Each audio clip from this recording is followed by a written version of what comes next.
Have you heard of the Manoa murders? The deadliest mass murder in Hawaii since 1999? If not, tune in because this is a crazy story.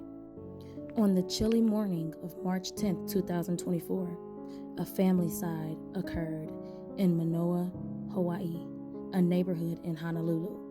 Paris Oda, 46, unalived, his wife, 48, and 3 children, who were 17, 12, and 10, before killing himself. Honolulu Police Department Lieutenant Thomas shared this information and more about the department's investigation. Through the investigation, police learned that in the latter part of 2023, Paris Oda made it known he was struggling financially. He was behind on car payments, tuition, and loan payments. He shared with a relative that it was his responsibility to fix it. Paris shared his concerns with his wife as well. They made some changes, but the financial problems continued. In January, Paris Oda worked with a real estate agency to sell a second property in Aya. The next month, he let his wife know he had not paid taxes for years. He did not have enough patience at his chiropractor business. He also started to work as an Uber driver. In the middle of February, Paris texted his wife that they needed to plan to do it. The couple had previously talked about taking their lives and their children's lives.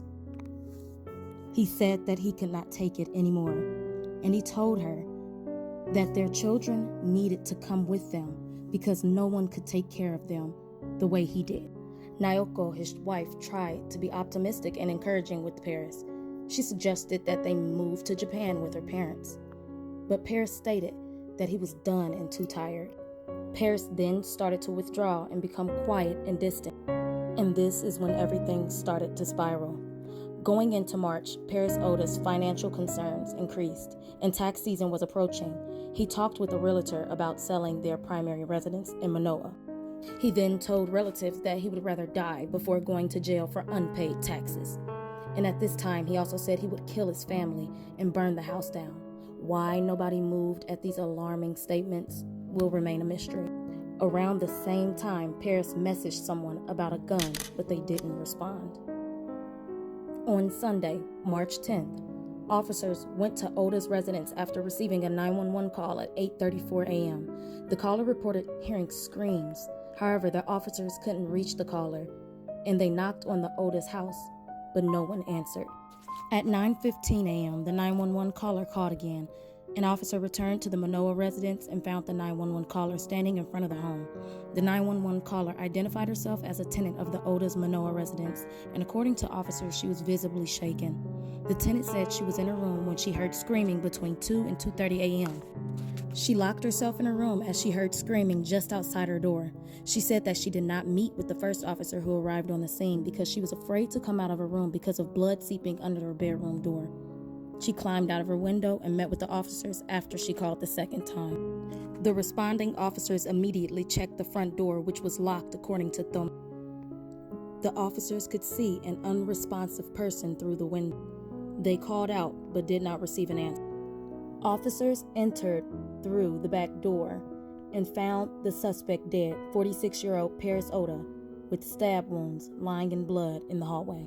In a rush, the officers then searched every room of the house, where they found the wife and 3 children who had all been stabbed to death.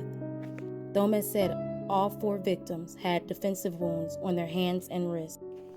It is very probable that the life-threatening injuries that they sustained killed them within a few hours of the incident. According to the information given by the tenant, the attack happened around 2 and 2:30 a.m. The investigation is ongoing.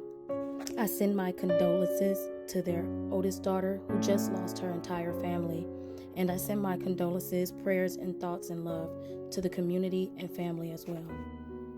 I want to say this.